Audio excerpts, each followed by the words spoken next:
The Liberal Democrats and the parent party that came before them have always been something of an anomaly in British politics. Never quite fitting into the left-right boxes that neatly define a political culture, the party of liberalism has long been an awkward conscience of the British state. Too radical for the establishment, too independent for the ideologues, and too weary to simply play the game. Yet it wasn't always this way. Once upon a time, the Liberals, their Whig and peer-like predecessors, were once the dominant force in British politics, and often seen as the natural party of government, much how it is in Canada today with their Liberal Party. From the times when they took a more accepting approach of other Protestant denominations to the Great Reform Act, from a healthy suspicion of the state's overextension to the birth of the welfare state, it was the movement that played an important role in shaping Britain. But history can be cruel. As the 20th century unfolded, the Liberal flame dimmed. The rise of Labour, the entrenchment of the Conservatives, and the brutal logic of first past the post punished the party to the margins. What was once a governing creed is now often reduced to the so-called third force of British politics. And yet, somehow, the Liberals never quite vanished. Like a political cockroach, they proved impossible to kill. Through the near collapse, mergers and rebirths, the party has kept crawling back into relevance time and again. Part of that survival and revivals lies in the leadership. Each generation of Liberal, Alliance and Liberal Democrat leaders has faced the same enduring questions. How do you keep liberalism alive, and what does it mean to be a Liberal in their times? What does the movement look like, and how do they stay relevant? That's what this new series is about, the Liberal Lens, Leadership and Legacy. Each episode will explore one leader, their background, upbringing, their beliefs, their leadership and their legacy. From the party's post-war slump of Archibald Sinclair, the green shoots of Joe Grimmond, the age of the Alliance under David Steele and Roy Jenkins, the boldness of Paddy Ashdown, the compassion of Charles Kennedy, and beyond. Together, we'll trace the long, winding journey of Liberal leadership and what each generation tried to achieve, what they got right, what they got wrong, and what their stories can teach us today. Hi, my name is Andy, and I am the Yellow Rebel, and welcome to a new series called The Liberal Lens, Leadership and Legacy, a series where we'll explore the stories, the struggles, and successes of each post-war Liberal, Alliance and Liberal Democrat leader. Over this series, I'll be joined by a guest Lib Dem commentator, Lib Dem politicians, Lib Dem historians and party insiders to understand how Liberal leaders responded to the great political challenges of their time, how they navigated the balance between principle and pragmatism, and how each sought to keep the Liberal flame alive in often difficult decades. Today, I am joined with political commentator, writer, and former Lib Dem councillor Mathew Hulbert as we begin right at the start of that post-war story with Archibald Sinclair, leader of the Liberal Party from 1935 to 1945. A leader whose time can be neatly summarised by the circumstances in which he attained the position of party leader in 1935. His strong conviction against appeasement, which earned him a lot of respect amongst his parliamentary peers, which propelled him into the war cabinet, and then, a decade later, was forced to surrender by his defeat of his seat in the 1945 general election. His task to help maximise Liberal influence is in an increasingly polarised political environment would later influence a lot of future leaders, but was unable to stop his party's serious decline. This is the story of Archibald Sinclair.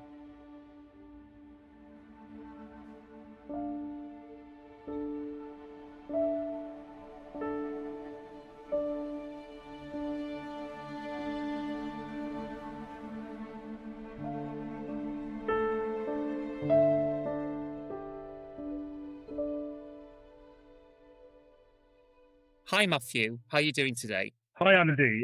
I'm good, thank you. I've just been on a walk, which was really good, great for the old mental health.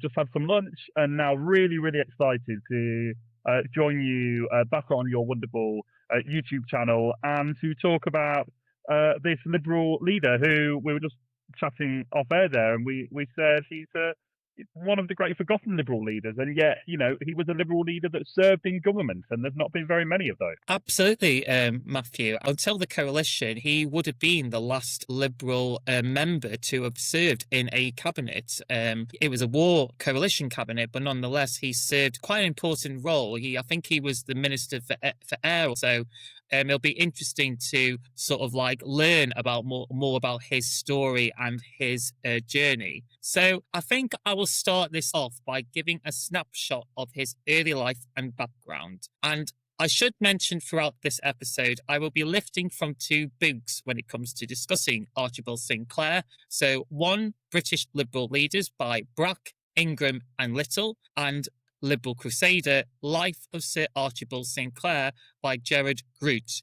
Archibald Sinclair's story begins in the far north of Scotland. He was born in 1890 as the only son to American mother Mabel Sands and his British father Clarence Granville Sinclair, into a family that was in every sense steeped in history. His mother died a few days after his birth, and his father died when he was 5 years old. He stayed with his uncle and found himself as part of the fashionable, polite Edwardian society. The Sinclairs had been landowners and clan chiefs for centuries, an old Highland lineage bound by ideas of duty, loyalty, and service, which will be a recurring theme when we unfold Archibald Sinclair's story. When Archibald Sinclair was just a boy, his father died, as I just mentioned, so the family lived with relatives in Caithness. That early loss and quiet resilience it demanded seems to have shaped him deeply. He grew up surrounded by the traditions of the Highland community life, a sense that those with privilege owed something to those who did not. His education followed the path expected of someone of his background, first Eton, then Sandhurst. Yet even within those institutions of privilege, Sinclair stood out for his humility and his genuine sense of responsibility. Friends and contemporaries at the time often described him as courteous, reserved, and deeply principled, more interested in ideas and service than in social climbing. It's fair to say that his upbringing combined two influences that would come to define much of his political outlook: the sense of duty and service instilled upon him by his military background, which I will go on to explain later on in the video. He had a deep sense and almost spiritual belief in freedom and fairness drawn from the old liberal creed. He wasn't a man of great flamboyance or populist flair, but was one of decency, courtesy, and conviction, traits that earned him respect across the political spectrum, even if not always voted in the ballot box. So, Matthew, that's a quick explainer of the early life of Archibald Sinclair. Let's start from that. When we look at Archibald Sinclair's upbringing, that mixture of aristocratic heritage, his tragic backstory of losing his parents, but a genuine liberal conscience, how much do you think that shaped his approach to politics later in life? And was his liberalism more a matter of inherited duty, or was there something that evolved from his experience? And does that raise broader questions about the Liberal Party itself in that period? Did Sinclair, in many ways, personify the tension that was happening within the Liberal Party between its radical reforming roots with the traditional establishment base?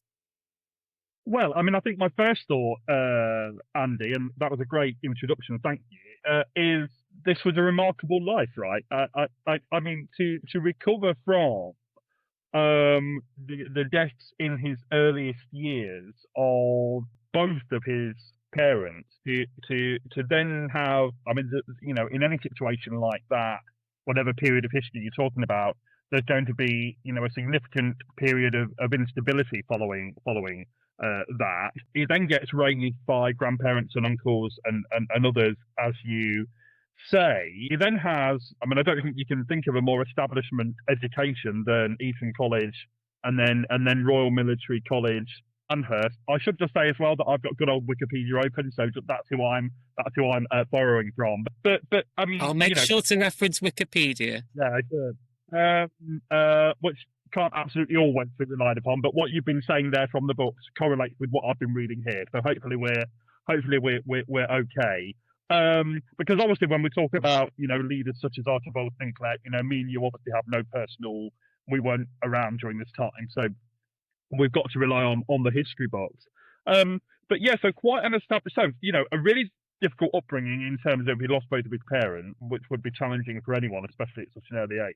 Then raised by relatives, then this really quite establishment education, and then he, and you'll probably come to this, Andy, but then he himself saw action in the First World War. So I guess his younger years, he went through a lot. In terms of your latter question, I mean, I think right to this present day, right, there's a tension among liberal Democrats about people like I was going to say me and you, Andy, but I'm not so sure about you. I think I'm perhaps a bit. I'm certainly more to the left of you. Whether I'm more radical than you, I guess, is a different matter. But there's still a tension today between those of us who really want us to be kind of radical liberals, to be unashamedly and proudly liberal, and to say this is what we stand, and if you support us, vote for us. If you don't, I guess don't. But this is where we stand. And a much more cautious kind of liberalism that says no, we've got to be cautious. We've got to bring people with us. We've got to recognise that they don't necessarily think the same way. And I should imagine that Archibald Sinclair, much like Ed Davey today, finds himself somewhere in the middle of those two pillars. I learned quite a lot about Archibald Sinclair is that even though he is forgotten in sort of like even in Liberal Party politics history, in just general British politics, even though he comes from this kind of privilege and heritage, he came from a long clan of Scottish aristocrats. I feel like his liberalism was this sense of duty, and as we'll learn further in the video, we have to remember the history of the Liberal Party, because by the sort of 1920s and 30s, there was these two fractions called the National Liberals and what was then still called the Liberal Party. And it was over the issue of protectionist policy and free trade. And yet Archibald Sinclair, really from his experience as a chief whip, came out of that as kind of the strongest. Basically, he was using his position as a chief whip to set up his store as party leader, to say we should be firmly committed on our liberal instinct of free trade. Still a conversation we have today, really. I think more so in America. I think it's probably a little bit more settled in Britain and in Europe generally.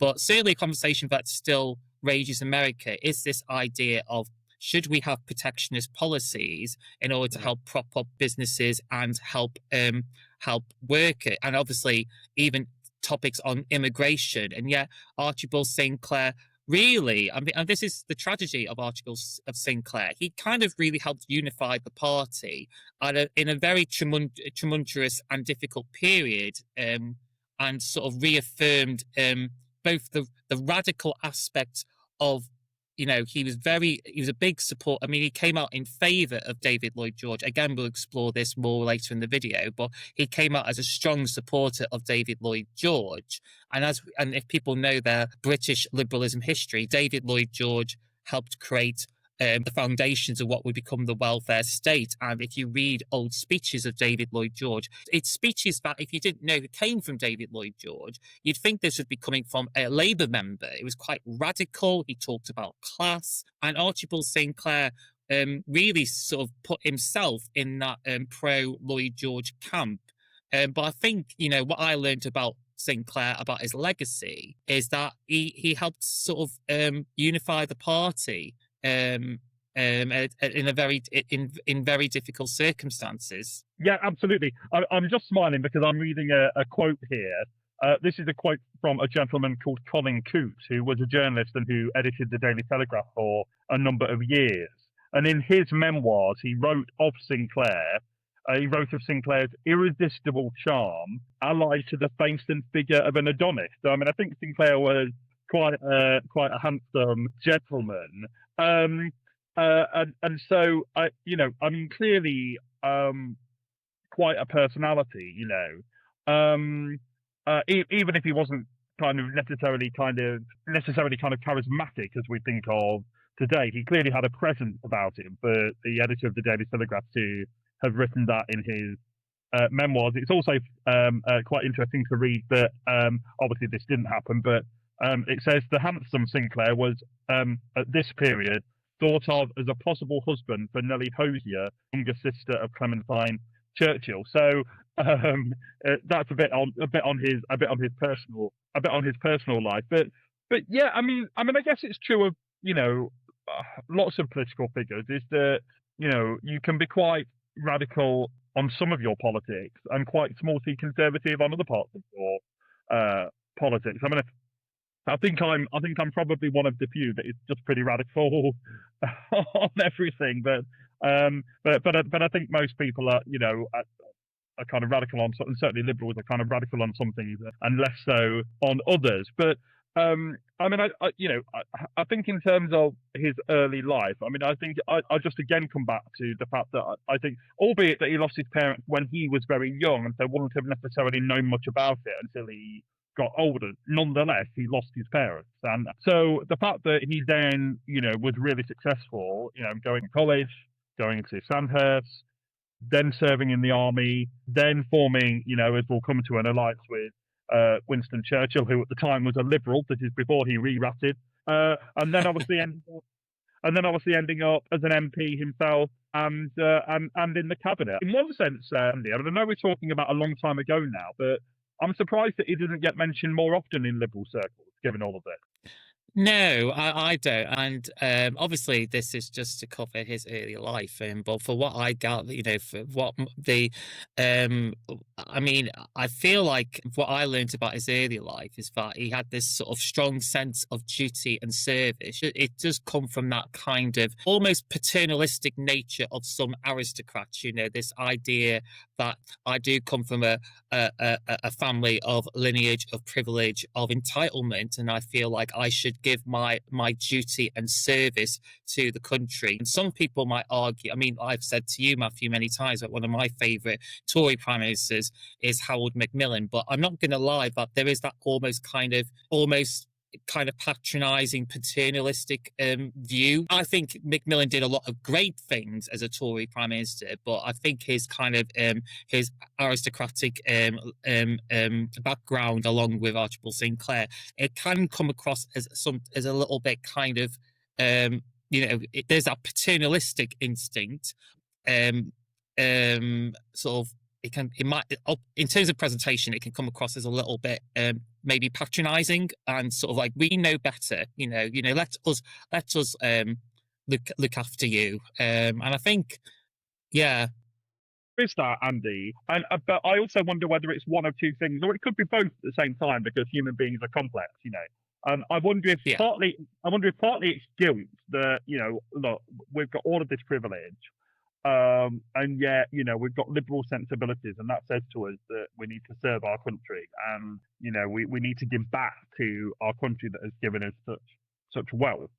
Or at the same time, or either or it's something like as you say, we know better. We're the ones who are we're superior, and so. We need to be the ones running the country, and we need to be the ones in charge telling you lot what to do. Maybe it's a bit of both of those things. I don't know. It could be a bit of both, and I just find it interesting that both Lloyd George and Archibald Sinclair. I mean, Archibald Sinclair came out in support of Lloyd George, and yet in terms of their backgrounds, there's like they couldn't be different really. Lloyd George came from he was born in Manchester. He lived all his life in Wales from a very kind of poor Welsh family in sort of remote parts of Wales, and yet they are political bedfellows, it would seem. Speaking of service, I think let's move on to his service of the war, as you mentioned. So When the First World War broke out, he served with distinction in the Life Guards, one of Britain's elite cavalry regiments. He saw brutal action on the Western Front and rose to the rank of major, and was twice mentioned in the dispatches. That experience and trauma and waste of war left a lasting impression on him. And it's probably worth mentioning that he joined the army, I should say, in 1910. So this was long before the First World War broke out. So he already had a sort of calling to want to serve for his king and country, as it would be known back then. But undoubtedly, his war experience appears to have given him a visual understanding of modern warfare's brutality and reinforced his belief that British must exercise power with more moral restraint and pursuit for international cooperation, which is why he lent his strong support for the idea of the League of Nations. In fact, in a common debate regarding the role of the League of Nations, Archibald Sinclair said, and I quote, "If we are to avert the immeasurable catastrophe of war, of building up a system of collective security which will guarantee the rule of law in international disputes, and said that we have to make our contribution to that system. I do not believe that in any part of the House, except perhaps in one small quarter, any objection will be taken to that great pursuit, but it is apparent that we shall have to do something more than that. It is true that we have to build up a system of collective security, but we must make it clear that within the League of Nations, for those nations that they come into the League and submit to the rule of law and contribute to the system of collective security, there must be some means whereby they can obtain satisfaction for their legitimate grievances, and some means whereby they play a political and economic force of the world that can peacefully be adjusted." So that came from Archibald Sinclair in a Commons debate regarding the role of the League of Nations. And I think really this might have sort of be a sort of the foundations of what exists in the Liberal Party today, which is the idea of international cooperation and multilateral agencies, which is why the Liberal Party has had strong roots in supporting that back then, the European Common Market, which then became the European Union. And considering Sinclair's service in the First World War on the Western Front and how that shaped his beliefs when it comes to the international community's role in trying to pursue peace and help defend the weak, how do you think that wartime experience and his comments about his favour of institutions like the League of Nations influenced his later, more forceful stance against appeasement in 1930s? Yes, I mean, it's interesting, isn't it? I mean, obviously, I think anyone who, I should imagine, obviously something that I've never done myself, but I should imagine that for anyone who serves in uniform, for anyone who sees action, for anyone who gets to feel the realities of war, that is going to have quite a profound impact on the way that you think.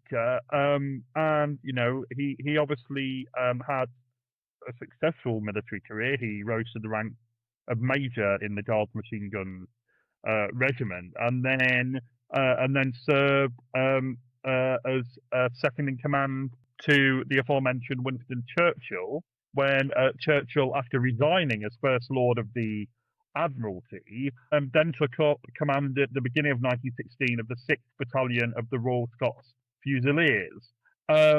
So it's interesting. It's interesting that obviously he was kind of working with Churchill there, and obviously got to serve in Churchill's cabinet decades later. So their stories are kind of intertwined. Yeah, I mean, you're quite right, Andy. I mean, the Liberals have always been internationalists. It's one of our, it's ingrained within us, that's nationalism. And going back to more recent years, that's why, the vote to leave the European Union was such a profound shock to us. I mean, I can only speak for myself, but it felt like there'd been a death in the family the day, after that vote had happened.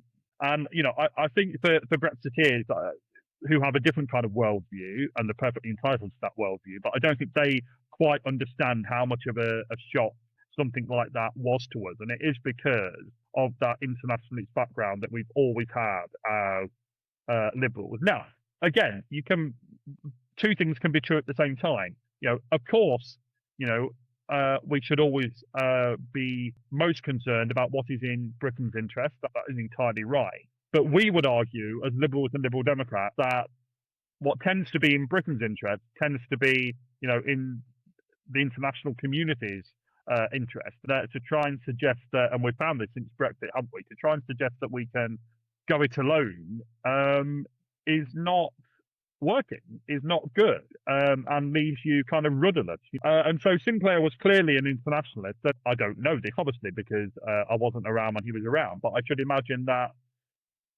And again, another thing where two things can be true at the same time. You can be affected by the realities of having been through a war and having fought on the front line and all of the death and destruction and horror that inevitably means, whilst also recognising that sometimes war is sadly necessary. And that's why, you're quite right to say that he very much opposed appeasement, and quite right too, because you clearly can't appease someone like Hitler. So I mean, clearly he was quite a complicated and nuanced character, Sinclair. I think a recurring theme, obviously, we're only just touching on his earlier life, and obviously we've just touched on his military career and having served in the First World War. And I think you're right in saying, I think, having seen the sort of brutal mechanization of the new warfare, it probably left quite a lasting impact on his worldview and things. We hear today on Remembrance Sunday. In fact, we're recording this. In 2 weeks' time, we will be having a Remembrance Sunday, and we always hear the words "never again." And we forget that came after the consequences of the First World War. And I think for Archibald Sinclair, having experienced, having fought on the front line in the First World War, probably informed a lot of his view that we should making concerted efforts to prevent war.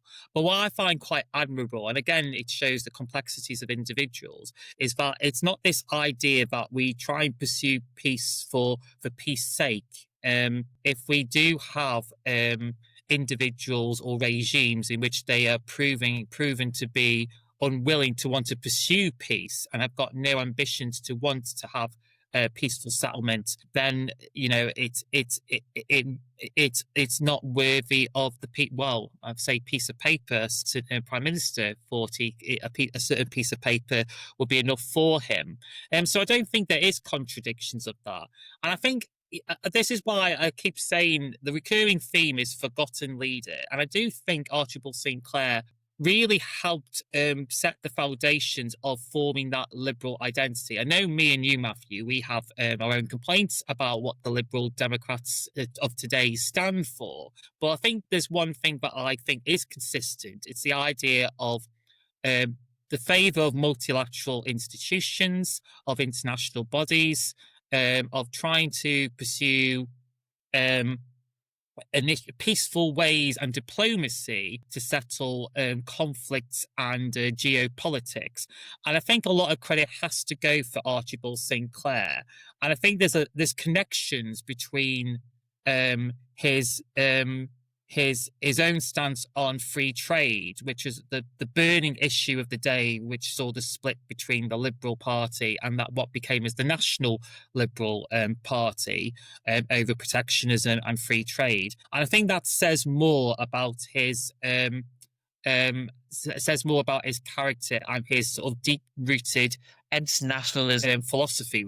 Yeah, I think that's right. And I mean, I think, look, with all of us, what happens to us in our lives shapes our politics and shapes our worldview. And, I think clearly he'd been through a war, but also recognised that whilst it should always be very much a last resort, was clearly not someone who would ever kind of gung-ho go into a war kind of, without thought. You'd like to think no one would do that, but you do wonder with some political leaders, but he clearly recognised at the same time that sometimes war is necessary, and when you get tyrants with whom you can't negotiate, you just can't.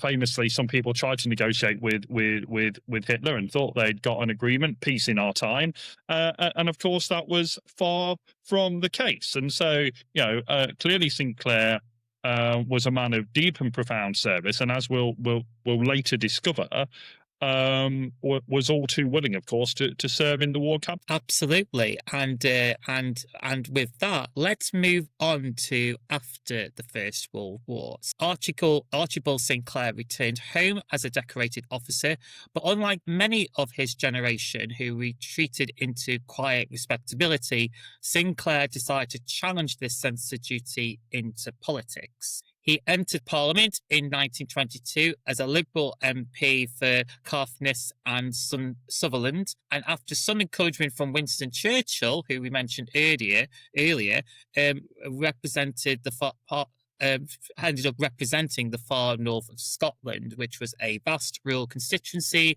that would remain loyal to him for over 2 decades. Spoilers there, folks, would remain loyal for him for over 2 decades. I think we'll probably find out what the conclusion would be. Almost immediately, he became associated with David Lloyd George wing of the party, which believed that liberalism needed to adapt to the new world emerging after the war, one of social welfare, state responsibility, and economic reconstruction. And as we mentioned earlier, Matthew, it's about these tension and conflicts between the radical liberalism that came from the politics of David Lloyd George and the more establishment and aristocratic nature or liberal instincts of the Liberal Party of old.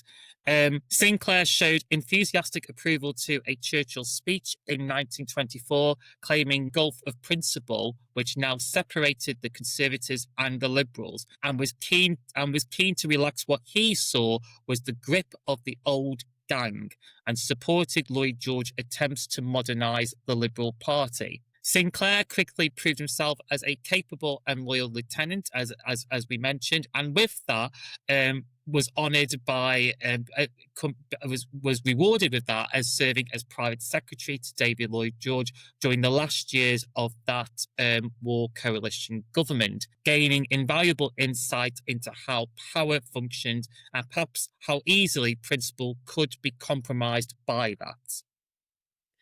In 1920s, where a period of relentless decline of the Liberals was squeezing them between the resurgence of the Labour Party on one side and the dominant Conservative Party on the other, Sinclair remained steadfast. He was seen as part of the small but determined band of Liberals who kept the flame alive, idealistic, independent, but also pragmatic about the need to rebuild the party's base.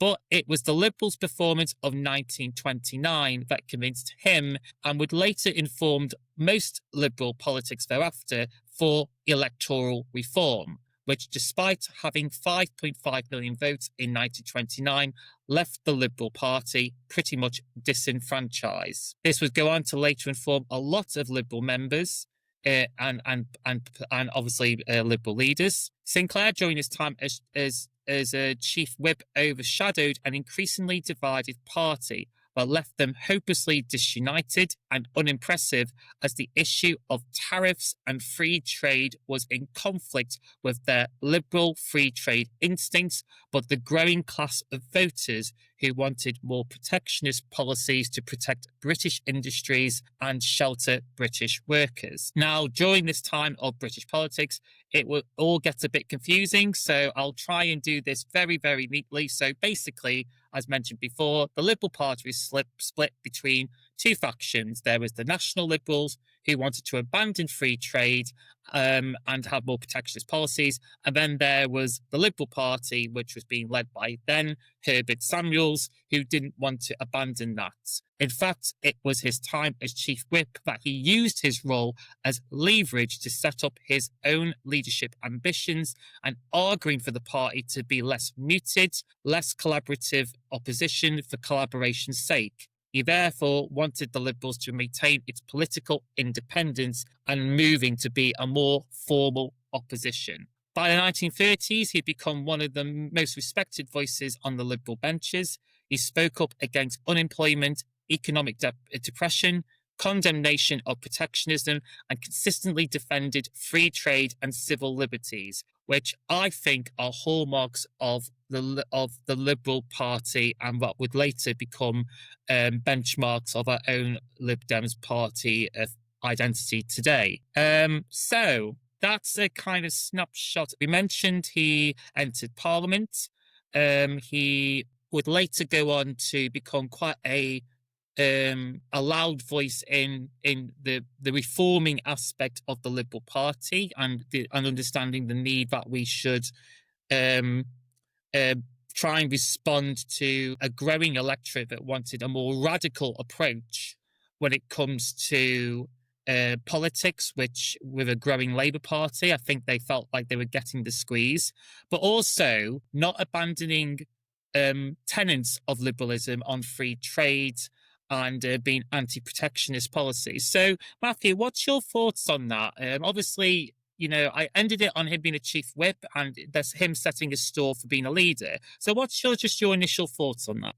Well, I mean, I'd like to actually just take a slight step back for just a second, because, again, really interesting from Wikipedia here, that prior to entering Parliament, it says here from 1919 to 1921, Sinclair served as personal military secretary to Churchill when the latter returned to cabinet as Secretary of State for War, and then accompanied him to the Colonial Office as private secretary. So again, Sinclair brought quite a lot of different experiences to Parliament when he finally became an MP in 1922.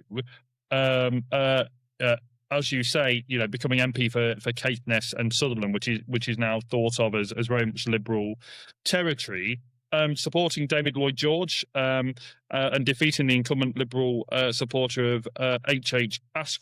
As you say, he rose through the ranks, becoming chief whip, and then also, and perhaps this is not often talked about, because we tend to talk about, prior to the coalition, of course, the last time there was a Liberal in UK-wide government was Sinclair when he was Secretary of State for War in the War cabinet. But we forget that actually he had held high office before in the 1930s when he served in the national government of the Labour I don't know if he was Labour by this, but by who had previously been the Labour leader and Prime Minister, Ramsay MacDonald. And he served for about a year as Secretary of State for Scotland. And what's interesting about that is, of course, that was the last time there was a Secretary of State for Scotland in the Liberal tradition before the coalition government, when there would again be a number of Liberal Democrat Secretaries of State for Scotland. So, I mean, I guess we're just getting a picture here of this is someone with a whole lot of different experiences and someone who served, albeit relatively briefly on that first occasion, only for about a year, but who had served in government, who'd had time in high office before then being part of the wartime government, a couple of decades later. So, I mean, I think what we're learning is that this is quite a substantial person that we're dealing with. Yeah, absolutely. Because to have entered Parliament quite early on and to be given important, Secretary of State for Scotland is a very important. It's a Secretary of State, and this is pre-devolution. This is pre-devolution. This is when there were big decisions made by the Secretary of State for Scotland. And to have this, and obviously he was a chief whip as well, when they no longer were in government. So again, for someone who entered Parliament, quite early on is an amazing feat. And it kind of shows probably a lot of his talents as a politician, really. What I find interesting is he was in the national government, and I do wonder how much conflict he must have had, because if I'm right in saying that national government, it was the same government where there was debate about protectionist policies. I must admit, I've not done my homework too much on that bit of history, but I wonder if, given his anti-protectionist views and really, wanted to continue the liberal instinct of free trade, I do wonder if, because we've been quite favourable so far to Archibald Sinclair, but I wonder if he didn't speak up much about that during his time as government, does that probably say, if I was allowed to be a bit unkind to Archibald Sinclair, was he probably a bit too opportunistic and didn't kept quiet in government, but then decided in opposition that I'm going to take a more stronger stance on that? Yeah, he wouldn't be the first politician to do that, and yeah, I mean, again, two things can be true at the same time. He can be this great person committed to service, but also ultimately he was a politician, and politicians do what they feel they have to do to survive and get through the trials and tribulations of the day. I do think it's interesting that he was in that national government, and obviously that was the last time, right up until this very day, in fact, that at a UK level, obviously it's happened at the devolved parliaments and assemblies, of course it has, but it was the last time at a UK-wide level that Liberals served in the government of what had been at least a Labour Prime Minister. It's interesting that in 1932, just a year after entering that government, he, along with other Liberal ministers, led by Herbert Samuel, resigned from that government in protest at the Ottawa Conference introducing imperial preference. I can't pretend to know what that was, so we'll perhaps gloss over that, but it's interesting. People can go and look that up. Then at the subsequent general election in 1935, Herbert Samuel, who had been the Liberal leader, lost his seats, and it was then that Sinclair became the Liberal leader at the head of 20 MPs. And it's quite something to think, is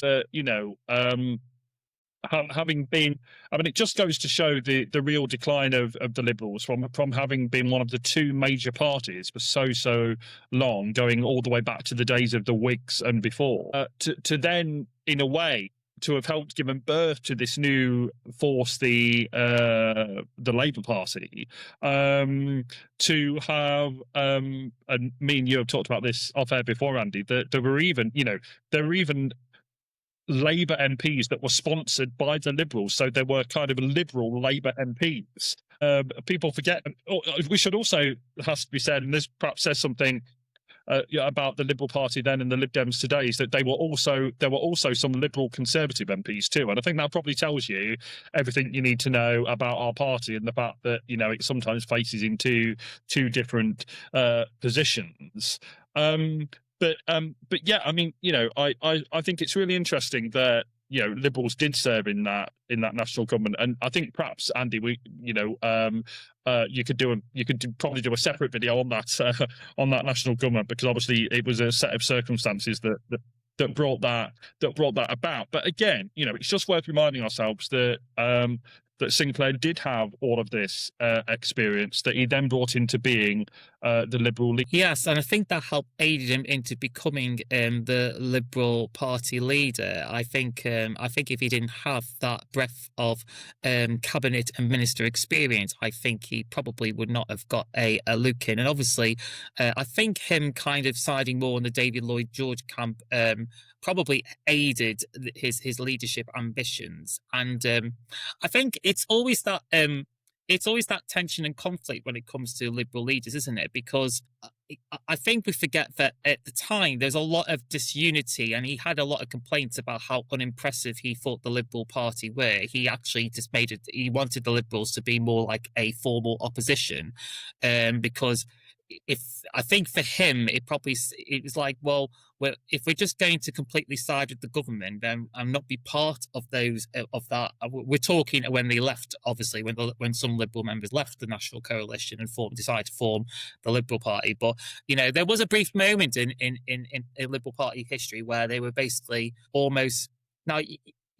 You can look at it in two ways, actually. You could think, this is them being a constructive opposition, and I think, in politics, it would be good if all oppositions could work constructively with the government where they can find agreement. But I think for Sinclair, it was like, abandoning sort of basic liberal tenets of free trade and international diplomacy. And obviously, we'll come on to talk about appeasement,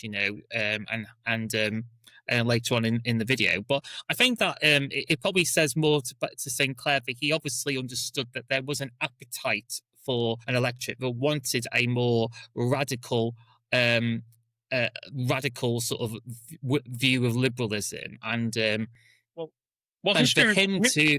So I was just going to say, Andy, there, that history repeats itself, doesn't it? Because again, fast forward all the way to 2025, and as viewers and listeners of the podcast that I do with good old Dr. Chris Newton, Political Frenemies, Chris will quite often say to me, "Oh, Prime Minister's questions every week. It's just these easy back questions to Keir Starmer, and you're supposed to be in opposition, and all of this." And I try and say to him, there's no point us as the third party trying to just go in for the political kill, so to speak, after 6 questions of the Tory leader having already done that. We don't want to be little Sir Echo of the Tory party. Certainly don't want to be that. And so that's why when you're the leader of the third party and only get a couple of questions, you have to try and have a different tactic.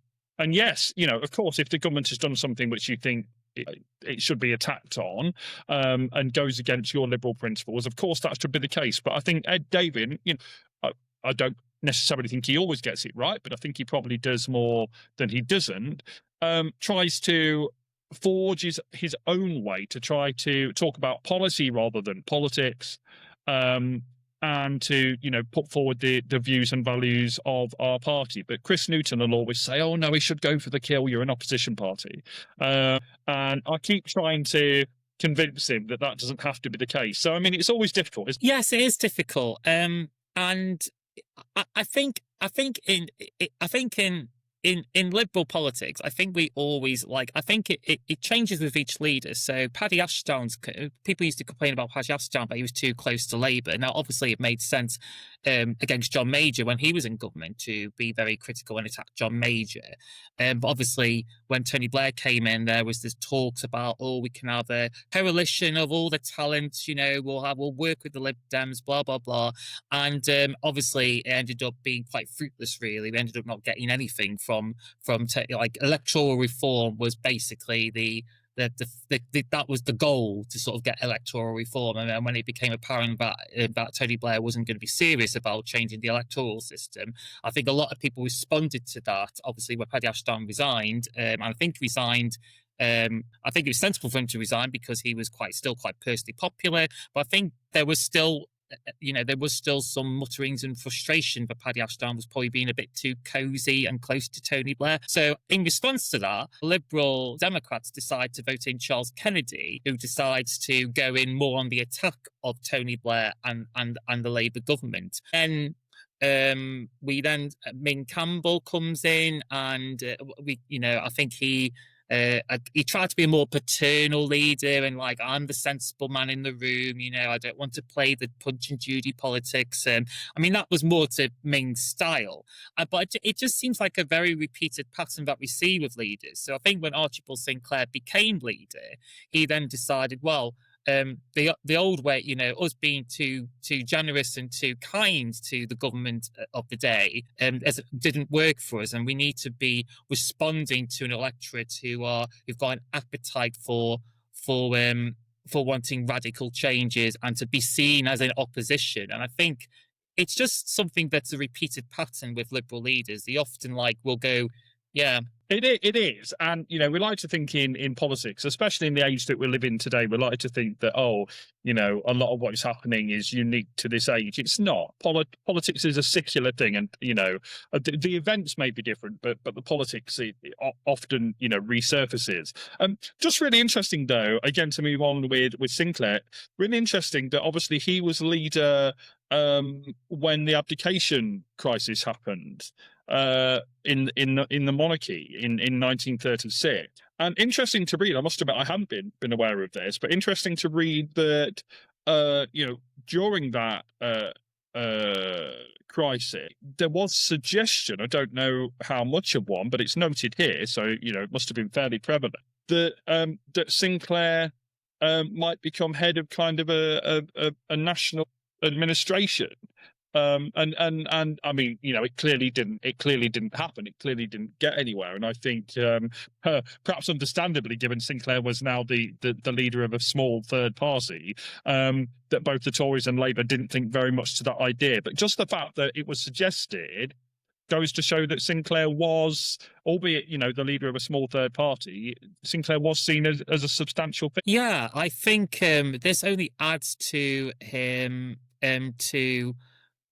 like you said, Matthew, I think it really, for him to be considered to be ahead of a kind of unity government regarding the abdication of King Edward the Eighth, I want to say, I think that's right. Edward the Eighth, yeah. I think really shows the weightiness of how much respect he commanded within the house.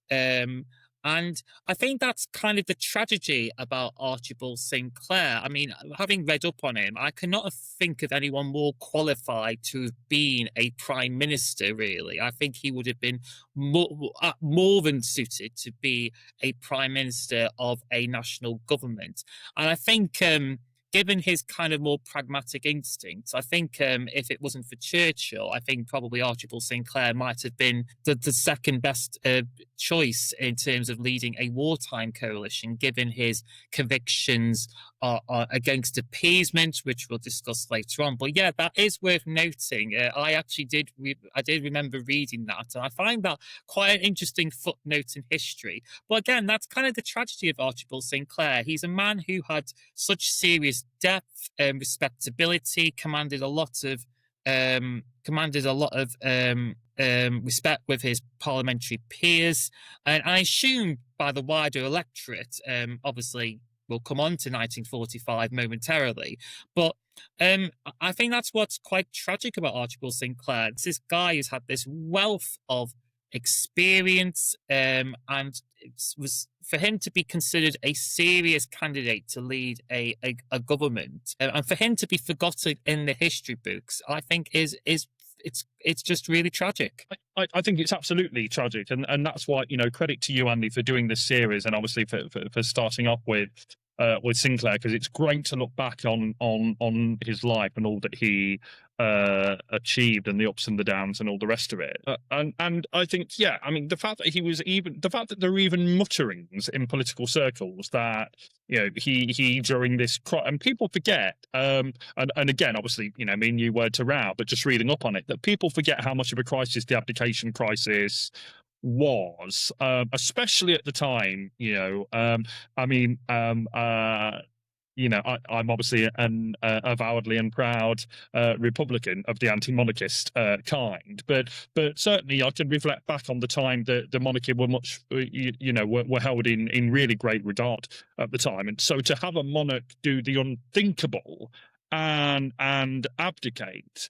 Albeit that I have quite a lot of sympathy for him, because it was for the love of the person that he loved that he stepped down, and because of the arcane rules of the monarchy of who they could marry, etc., and who they couldn't. And so I understand his reasoning. But at the time, this was a national crisis, and the fact that Sinclair's name was brought up as someone who could, albeit in the interim, lead some kind of national government to respond to this and to reassure the nation, as you say, Andy, goes to show how much of a substantial and trusted figure that he was. I was just going to say that me and you on the Mathew and Andy pod, folks, do go and check it out. The first episode is out there now.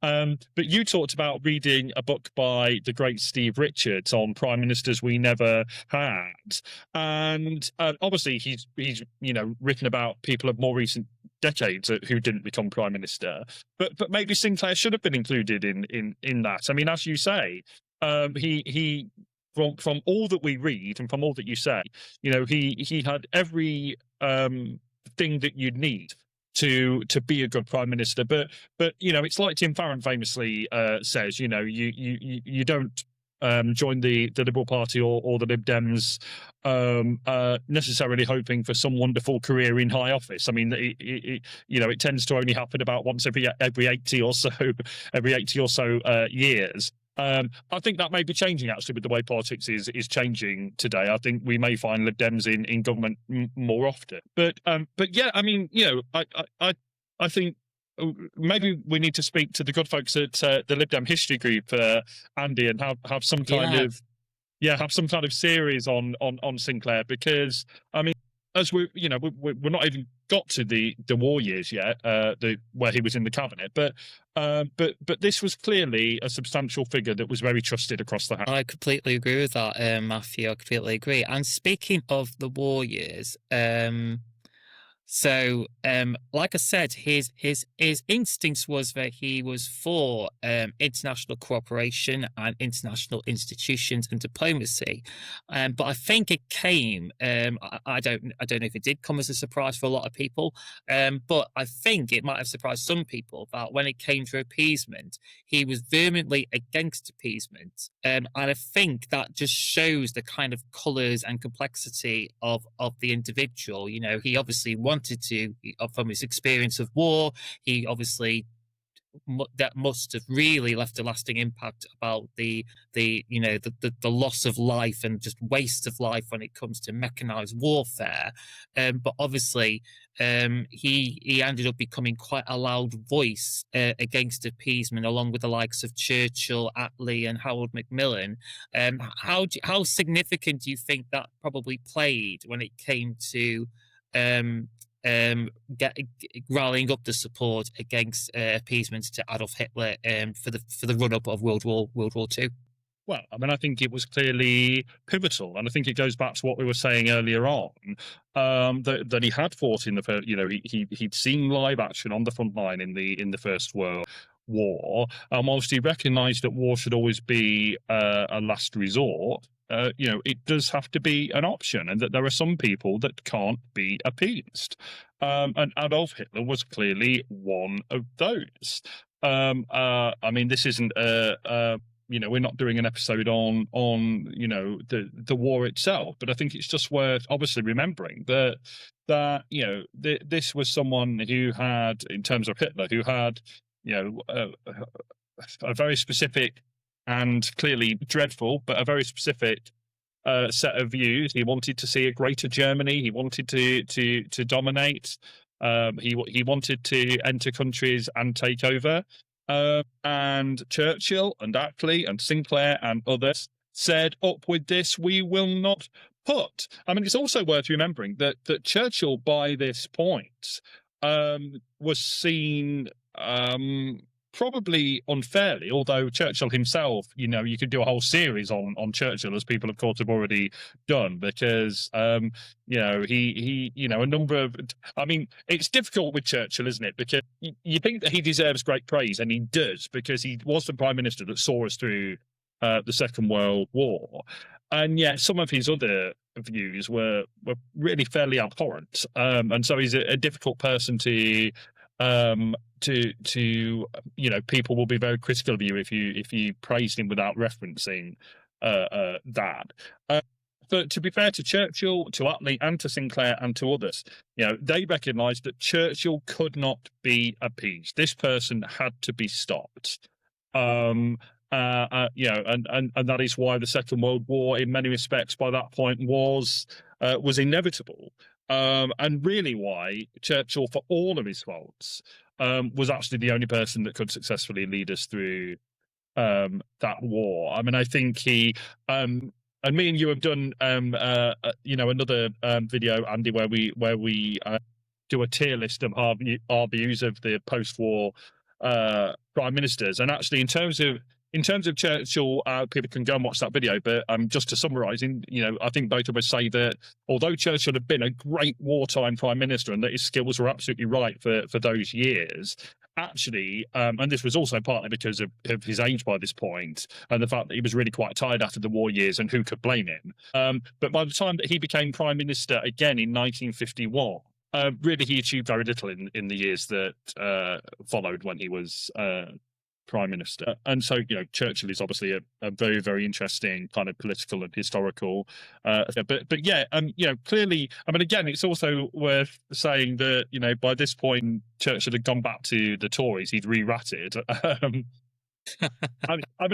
think the really funny thing about Churchill was that, I don't think he was particularly. I mean, this may be unfair, but I don't think he was particularly bothered which party he was in, as long as he was in government, with that party. And obviously, obviously that was very unlikely to happen with the Liberals. So he re-ratted and went back to the Conservative. I mean, Churchill, with persuasion, he persuaded Archibald Sinclair to actually stand in a seat for the Liberal Party back when Churchill was in the Liberal Party. I don't know if it was the second time or not, because he did it so many. He went back and forth to the Liberal Party so many times. Well, I do think for Sinclair, I think he's like a lot of people might say, is there a conflict between, being so strongly in support of the League of Nations, but then to come out, against appeasement. Now, I think for Sinclair, he remained true to his beliefs, and it was the belief of liberty and the international rule of law. And I think for Sinclair, he must have saw that Adolf Hitler was in breach of international conventions, and he was just running amok with the League of Nations. So I don't personally think there's a conflict there. And like I said earlier in this episode, I do think, again, tragic figure, Archibald Sinclair, because I think he is so important in setting up our store when it comes to liberal identity of international cooperation and trying to pursue peaceful ways, but also not just being a pushover. And I think that says more about the sort of quiet legacy that Sinclair left for the Liberal Party. And we mentioned Churchill, and even when his party's influence was being waded, his personal respect among his political opponents grew, with Churchill himself even describing him as a great and gallant gentleman. Absolutely, and they clearly, got on very well. I mean, it's just interesting to read here, again from Wikipedia that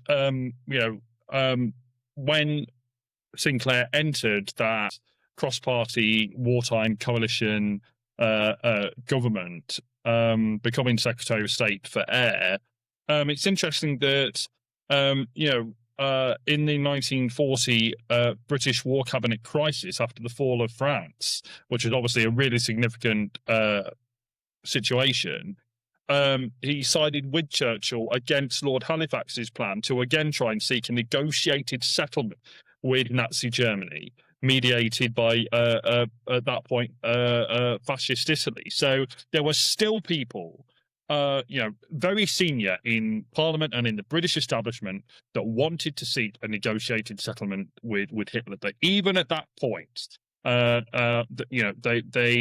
couldn't see that this person, couldn't be appeased. And so, and you've got to, I mean, I guess it's fairly easy for us sat here in a time, thank God, of peace, at least where we live, in this country, that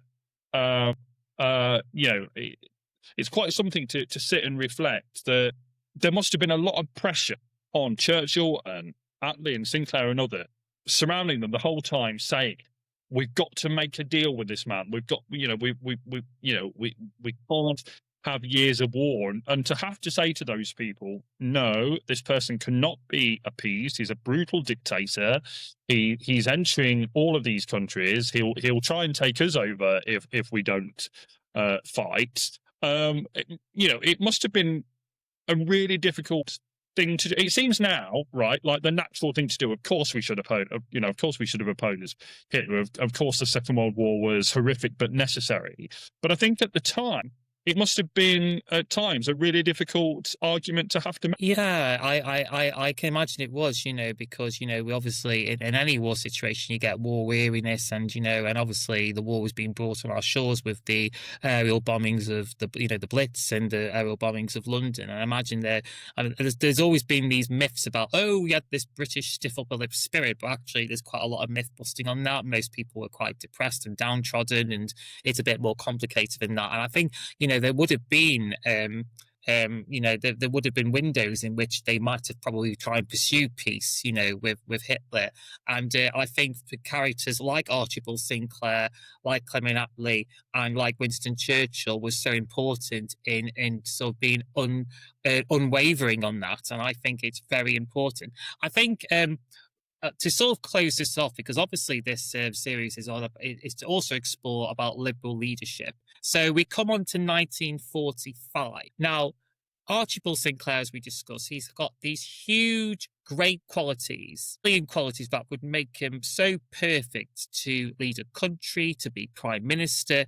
And yet in 1945, it was one of the most darkest days of Liberal Party politics, where we lost a lot of seats. I think he did increase the share of the vote a little bit, but still, given the brutality of first past the post, they basically got capitulated and lost a lot of seats. In fact, so much so that even Archibald Sinclair himself lost his own seat. Now, for someone with his war record, with his ministerial background, with his commitment to the Scottish Highlands and his constituency, and his liberal convictions, I imagine being told by the electorate, "We don't want you," he must have taken it with a very heavy heart.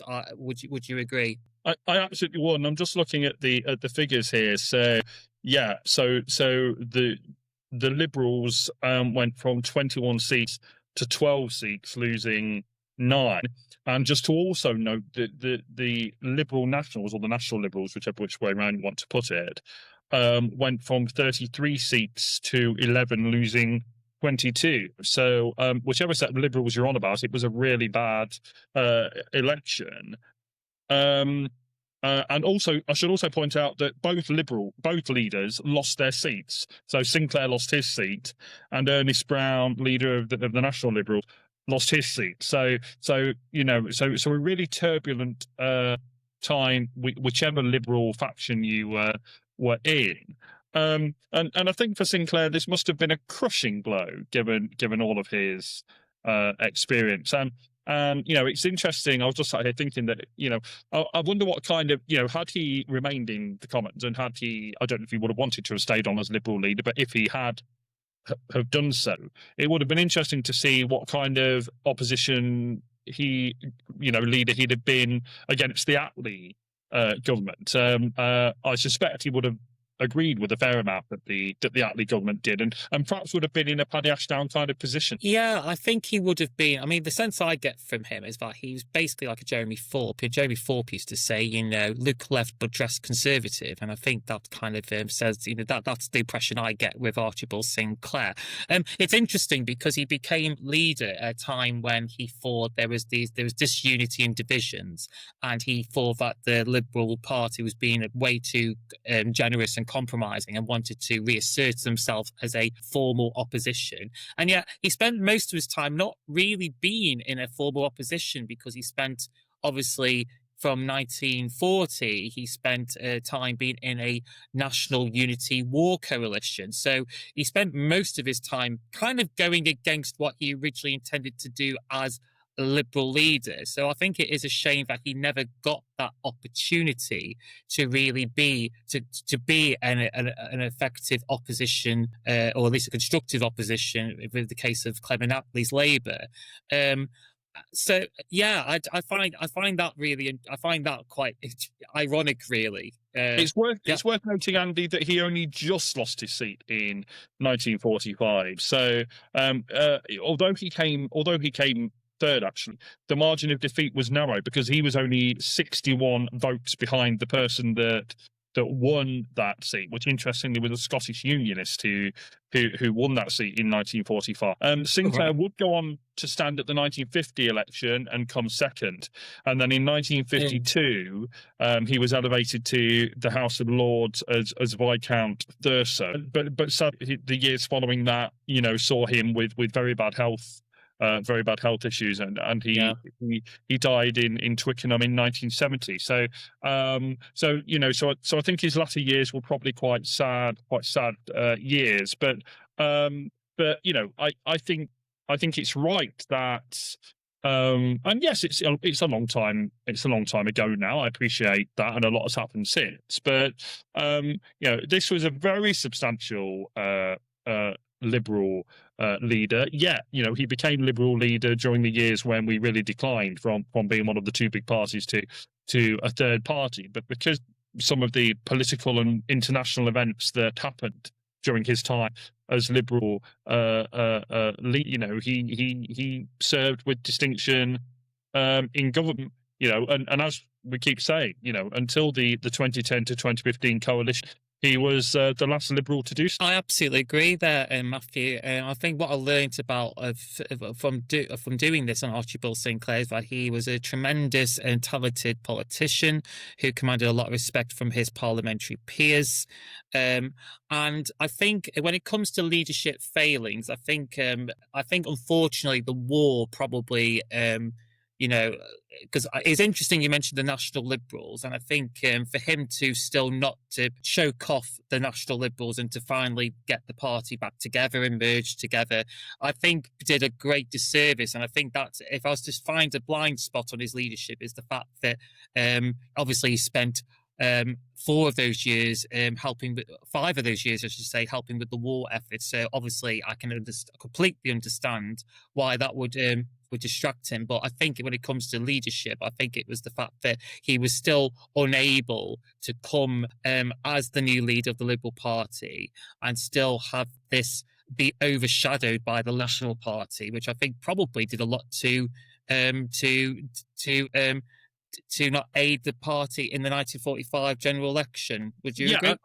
I think that's right, and I mean, I guess that I can only imagine that his argument would have been that he was, and I absolutely agree with this. I concur with this argument that his priority was the survival of the nation and being part of a successful war cabinet and leading a much broader war effort, and his priorities were how well or otherwise the Liberal Party itself was doing, and I think anyone would absolutely understand that. But yes, I guess if you were to look at it from purely party political terms, his leadership in that sense wasn't successful. But I think if you only look at it in that narrow way, that's not doing him or the party justice. The fact is, the party stepped up to be part of that war cabinet and can take some of the credit.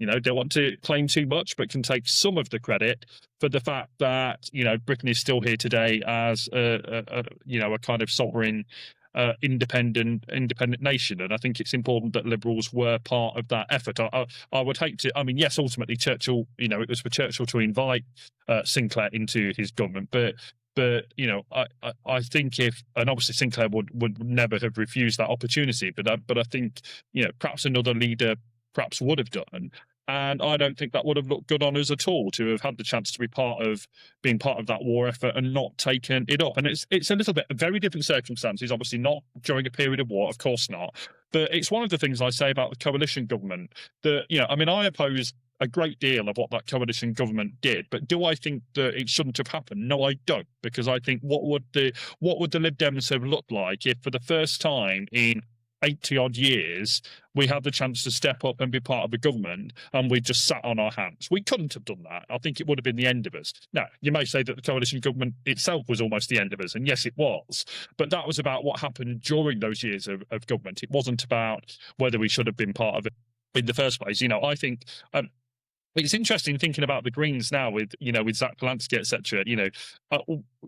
I'm still left asking myself, what is the point of that party? Is the point of that party to be a protest group that also happens to have some MPs, or is the point of that party to ultimately be in government and see its policies executed in office? And I think we always have to remember, as Lib Dems, even the likes of me, who are one of the most radical amongst us, I still would say that our aim is not to be a party of protest. Our aim must always be, whenever the opportunity arises, to be a party of government and to put our policies into practice. But I would just say that I think the coalition ministers were so thrilled to be in government, to find themselves as ministers and secretaries of state, that there wasn't enough thought about how does this look to the people who put us in office. Good comments there, Matthew. Good comments. And I think, unlike Archibald Sinclair, it was more of a sense of duty, and I think that's a running theme of his personal politics. I think he always had this. Again, it kind of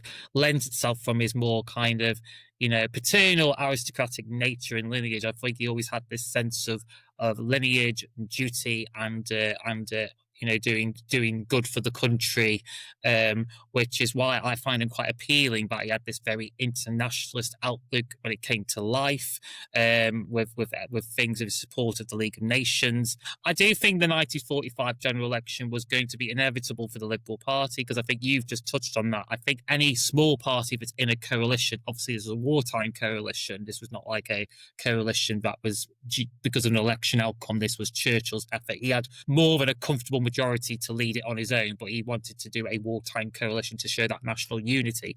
But I think, unfortunately, people looked at Labour and a lot of middle class people thought, actually, they can run a government, and it completely dismantled the suspicions that if a Labour government's in charge, it'll be chaos. They won't be able to. In fact, Labour was leading the Home Front. They were doing a lot of the Home Front and running the services and rationings and stuff like that. And I think that, I do think it was going to be quite inevitable. It was going to be quite a tough ask to be able to speak up about, what Liberals were achieving. And obviously there was still disunity. There were some Liberals who were a little bit suspicious going in. And I mean the Liberals from the Liberal Party, the National Liberals, I'll just box that for a minute, but the Liberal Party, there was a little bit of disunity when it came to joining the wartime coalition. There were quite a few Liberals who actually wanted to leave the wartime coalition in the middle of the war. So I think that probably did not aid Archibald Sinclair either, but and obviously the National Liberals as well. He was unable to reconcile that. But I think, in my view, it was inevitable that we were going to see a decline with the challenge from Labour. I don't know what your view is to close off. I think you're absolutely right, Andy. And I sometimes joke that I mentioned earlier on that we help kind of bring the Labour Party about and sponsored some of its kind of candidates. And I do sometimes jest that we should have, and I mean this purely in the political sense, of course, but that we should have strangled the Labour Party at birth. We chose not to do that, and you wonder if it was the right decision or not.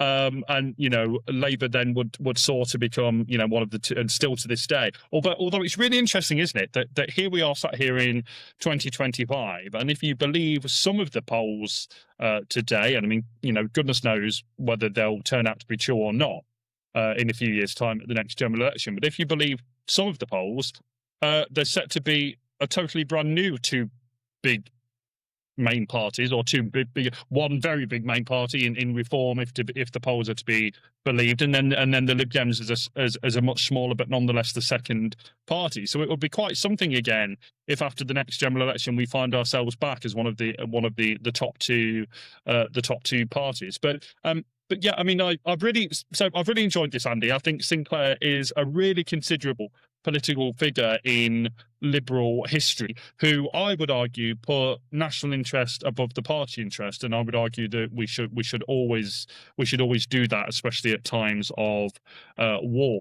But as you quite rightly say, and Tim Farron famously says this as well, doesn't he? That it's impossible to kill us off. We just will not be killed off. And, after the 2015 election, we were down to 8 MPs. Some people predicted our demise. Well, look at us now with 72 MPs and potentially more after the next election. So I always say this to our political opponents.